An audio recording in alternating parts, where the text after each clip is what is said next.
Hello, and welcome to Miss Rita's reading time. I sneak off up here to my little quilt house just so I can read in peace. I need to turn off my cell phone so Mr. Terry can't call me. But I'm going to see if I can read you 2 chapters now. This chapter begins on page 42 of Magic Elizabeth by Norma Kassirer. We're going to start on page 42, and this chapter is called Alone. Here we go. Take a deep breath.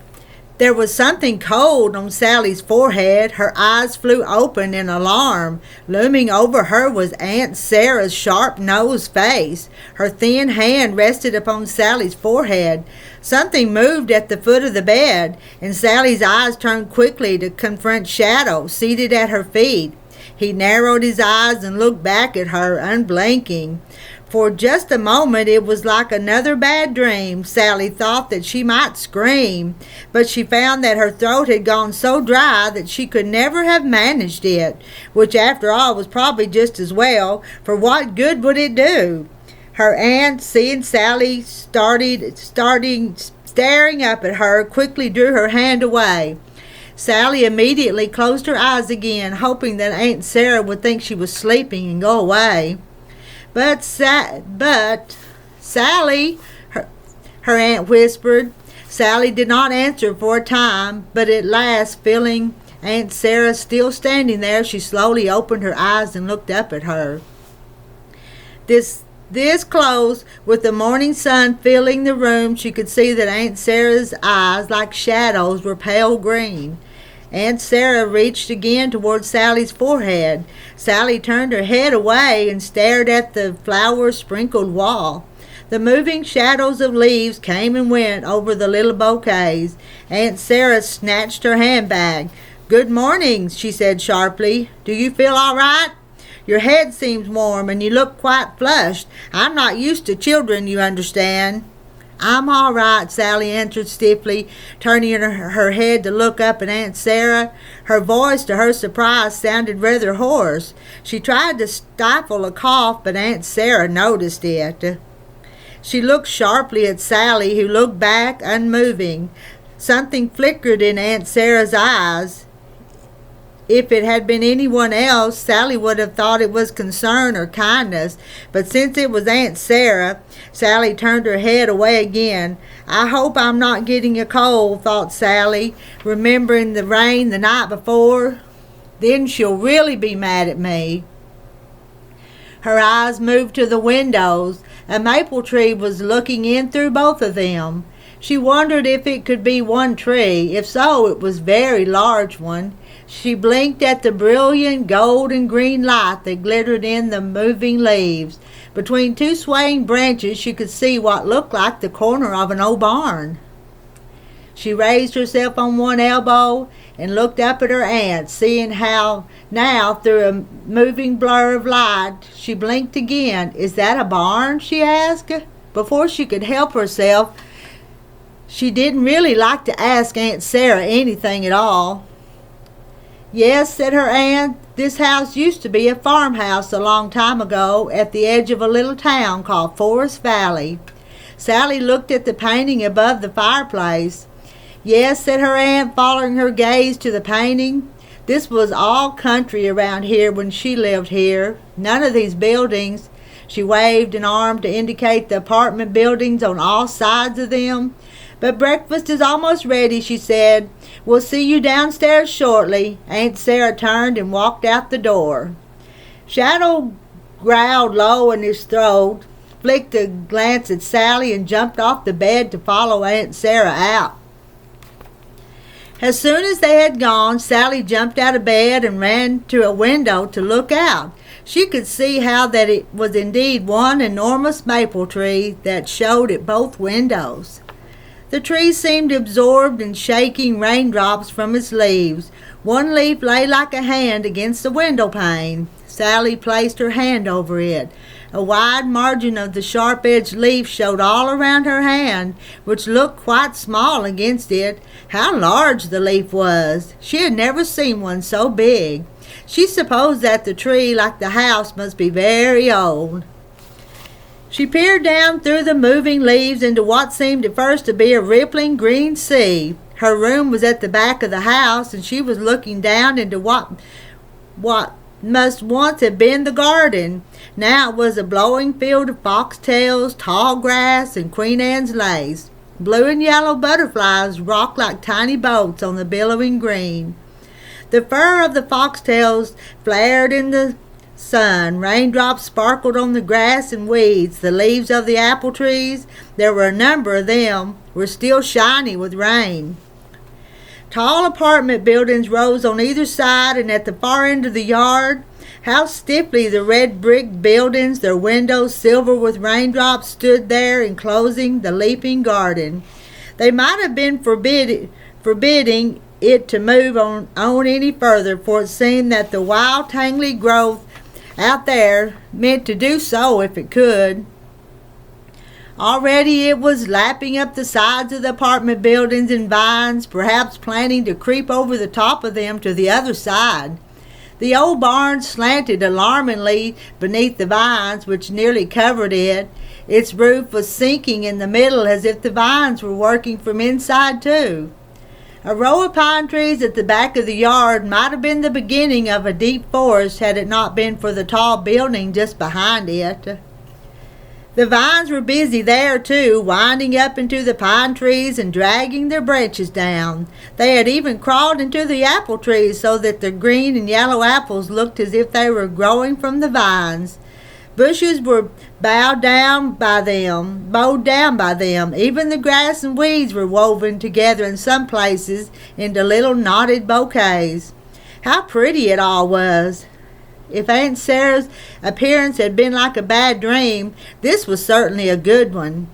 Sally leaned on the windowsill and gazed down, feeling indeed as if she might be dreaming. In all that moving green, a tiny flash of red caught Sally's eye just then in the crack between the barn doors. She pressed her face against the glass and stared out at it. She wondered what it could be.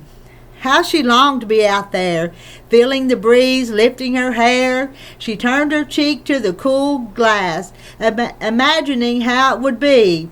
She wanted to wade through that sea of green, the foxtails tickling her knees. She wanted to peek into the barn, perhaps even go inside. What had it been like when the other Sally lived here, she wondered. How quiet the room seemed behind her. The furniture was as stiff as the buildings. The only movement in the room was the flicker of leaf shadow over the walls and door. Only the tickling of the grandfather clock in the hall broke the absolute stillness of the house. Just then there came a metallic clatter from the kitchen, reminding her that Aunt Sarah was waiting. She sighed and turned from the window. Maybe after breakfast she could go outside if she could work up the courage to ask. They ate breakfast at the big round table in the dining room, seated in high-backed gilded chairs with red velvet seats. Sally thought that they were quite a lot like thrones. Beside them on a shelf beneath a bay window stood a pot of tall ferns looking like a miniature forest. "Bought that the first day I was here," Aunt Sarah explained. "Shadow liked something green in the house to nibble." And sure enough, just then, Shadow, who had been cleaning his paws beneath the table, jumped up on the shelf and delicately nibbled at a frond of fern.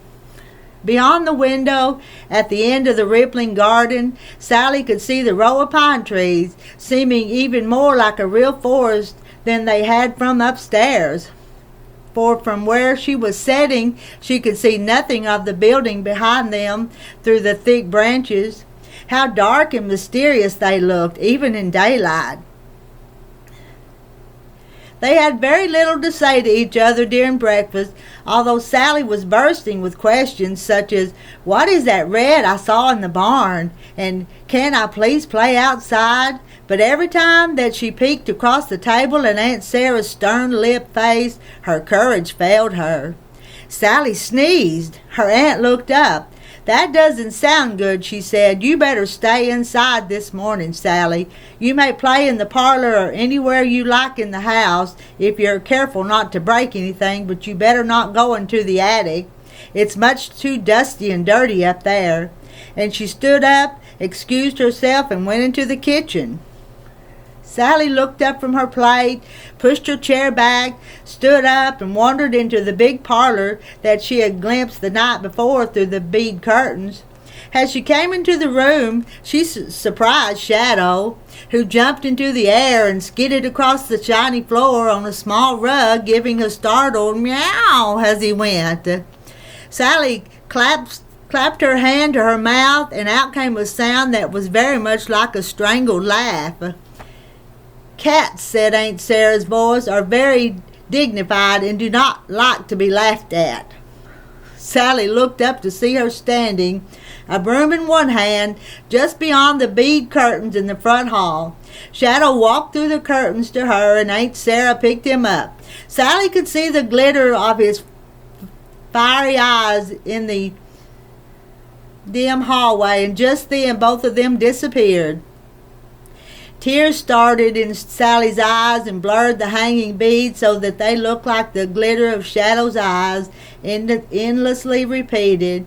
She angrily brushed the tears away. "I didn't mean anything wrong," she whispered, but she had done it again. There seemed to be no pleasing Aunt Sarah. "She doesn't like me any more than I like her," she thought. "She's afraid I'll hurt her old house or her cat." "I'm going out for a short time," called Aunt Sarah. Sally jumped and looked to see that she had reappeared behind the bead curtains. She was wearing a hat and was drawing white gloves over her fingers. "I'll leave Shadow with you," she said, and she was gone, the door opening to let a flood of sunlight into the hall and then closing with a soft thud that was like the sound of darkness returning to the hall. Sally ran to the window and peeked out. She watched her aunt go down the path through the little iron gate, and then she watched as her aunt's profile beneath the black hat sailed grimly along over the tops of the bushes. Sally turned and faced the room. She was alone, she thought. "I'm all alone," she said aloud, trying her voice to see how it sounded in the still room.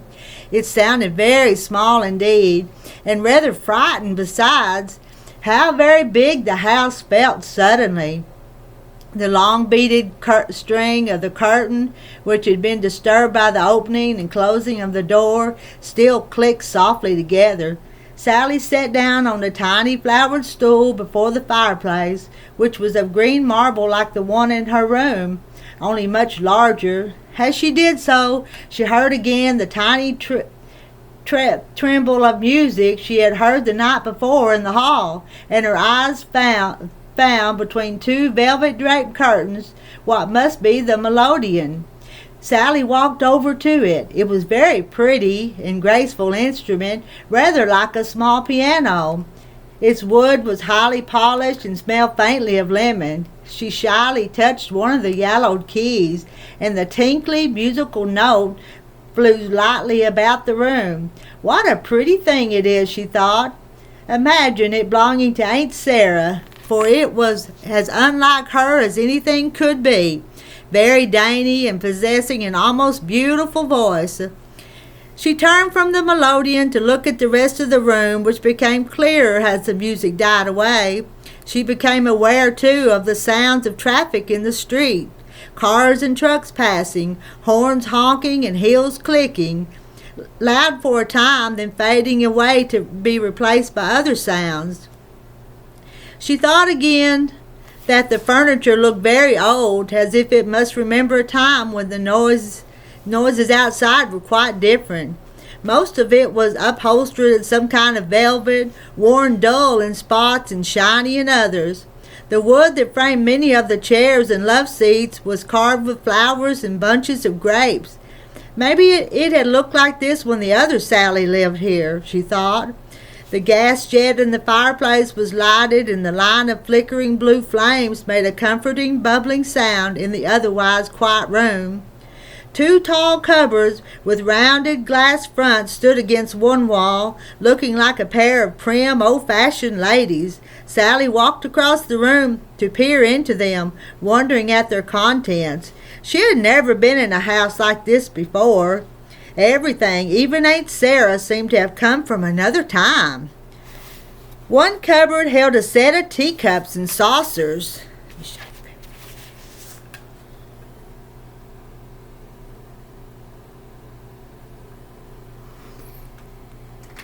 Can you see the old-fashioned room and the cupboards?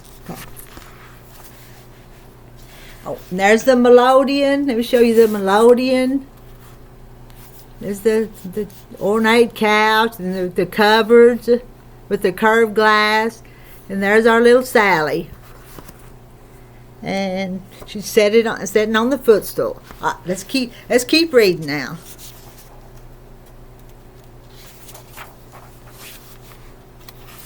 Let's see. And beside them was another set, exactly the same, except that these were doll sized. She wondered if they had belonged to the other Sally, and she longed to touch them, but did not dare to open the cupboard. One of the tiny cups she could see had lost the handle. The cups, brushed with gold inside, were so thin that she could see through them, as if they were really the ghosts of cups used here long ago. She imagined the rustle of the ladies' long skirts as their hands gently lifted the fragile cups. Perhaps the other Sally had sat on the fireplace stool, holding her doll and watching them. And the room was lit by candles. No, she looked at the line of blue flames in the fireplace. Gas lights. Maybe that's what they had then. She sighed and moved on to another cupboard. This one, a jumble of huge seashells, pink, violet, and bone white.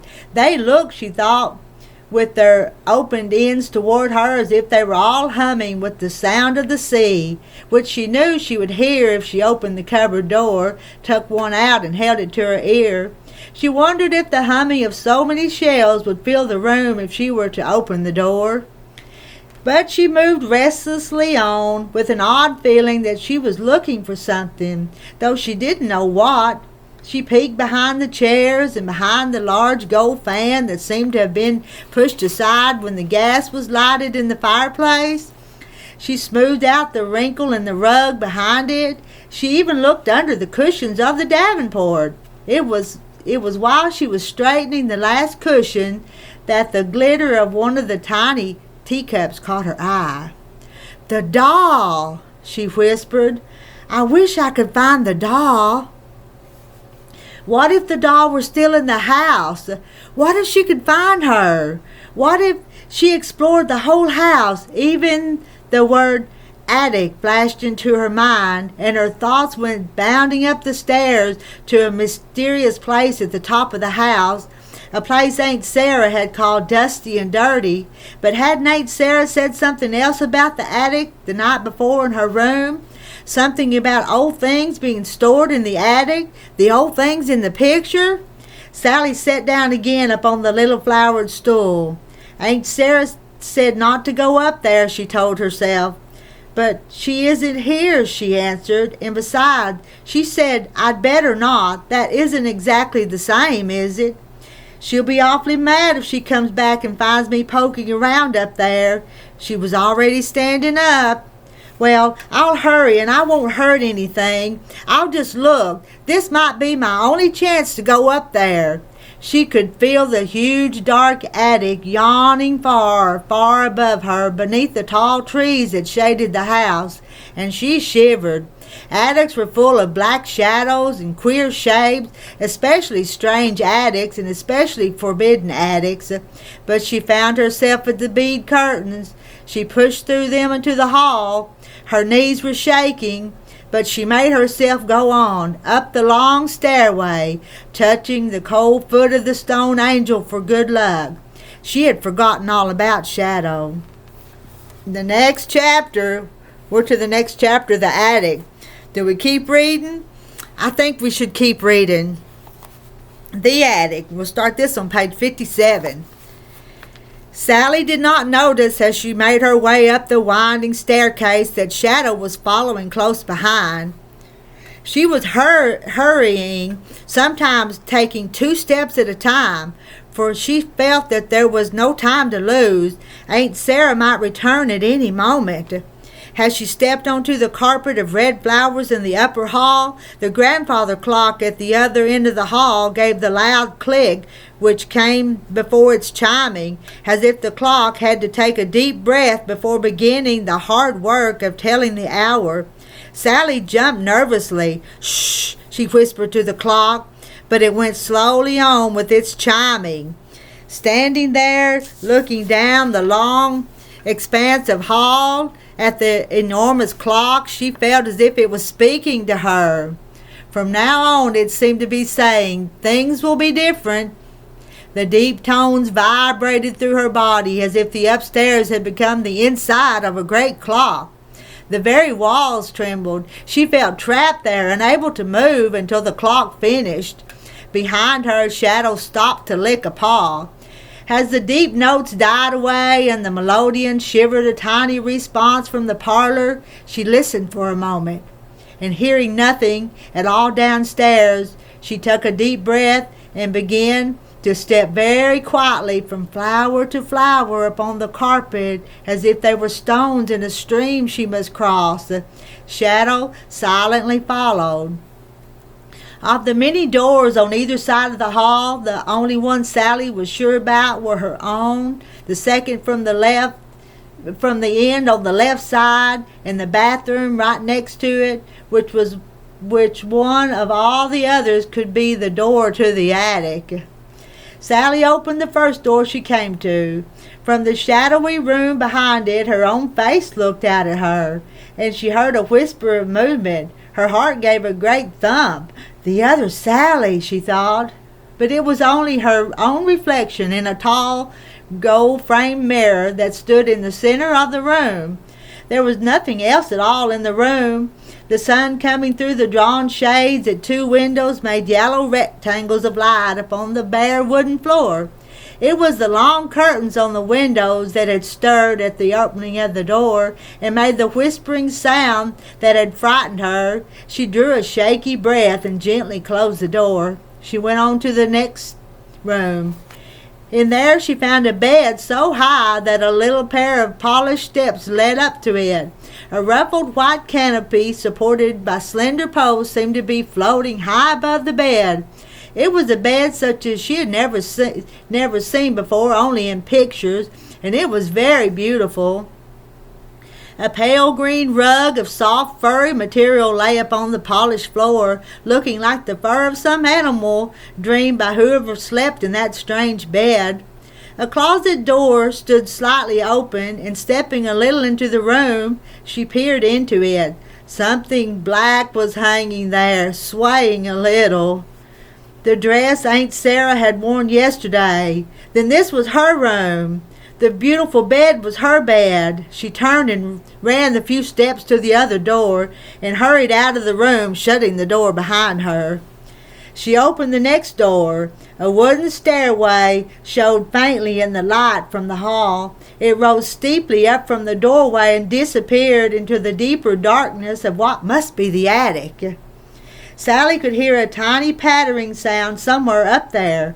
Her knees began to shake again, and she would have closed the door and scurried back downstairs had it not been for the doll.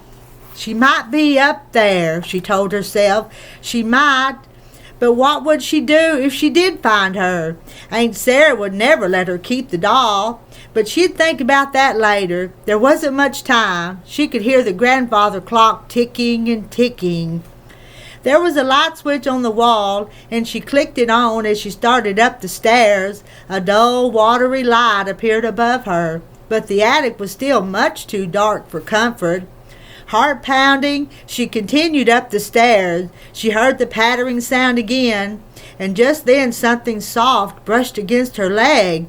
She was so startled that she scarcely kept herself from falling. For one terrible moment she imagined that the green rug on Aunt Sarah's floor had followed her. She stood there in a panic, not knowing which way to go, and then she saw that it was not the rug at all, but Shadow, who had run ahead of her up the stairs. She looked up the long stairway. She could see dust drifting in clouds, slow and dreamlike in the faint light up there, and further back in the deep blackness into which shadow had disappeared.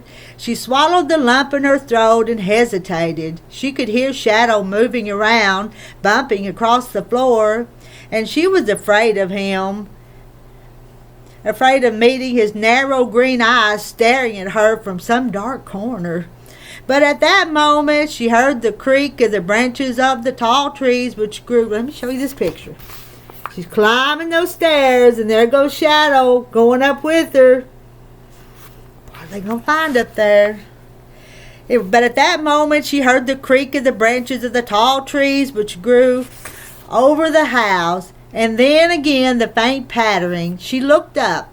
The sound seemed to be coming from very high up, from the roof even. Why, she thought, that must be squirrels. They must jump down from the trees and run across the roof. She took a deep breath and continued on up the stairs. Despite the light from the single bulb, which she could scarcely see far up in the dusty rafters, it was very dark. The tiny windows high up on the walls were so covered with dirt and cobwebs that it seemed the sun must never get through them. Another tall mirror, leaning against an old chest of drawers, reflected a dusty picture of herself, looking quite lost and bewildered beneath the heavy cobwebs which hung like gray lace from the rafters. She could hear Shadow again, chasing something across the floor. Nothing else at all was moving in that great silent house. Sally began to walk around the attic, peering into corners, behind old bureaus and broken cupboards and chairs and sofas with the stuffing leaking out. Pushed back against the walls were a number of old-fashioned trunks, some tall and thin, with fancy golden keys protruding from their fronts. They looked like enormous musical toys that would begin playing a solemn sort of music if the keys were turned. Others were squat, their rounded tops stripped with brass. Sally, attracted by a faint glimmer in one corner, approached it and found hanging from a hook in the wall a shimmering dress of silver sequins. It swayed as if it were dancing, and she touched it gently, wondering who had worn it. Surely not Aunt Sarah. Like the melodeon in the bed, it was far too pretty. And just then, oddly enough, a finger of sunlight managed to make its faltering way through a tiny space in one of the cobwebbed windows. It shuddered across the attic and fell on a trunk, lighting up a small brass rectangle attached to the front of its rounded lid. Sally walked closer to the trunk and peered down at it. Something was written on the little brass plate, scratched into it.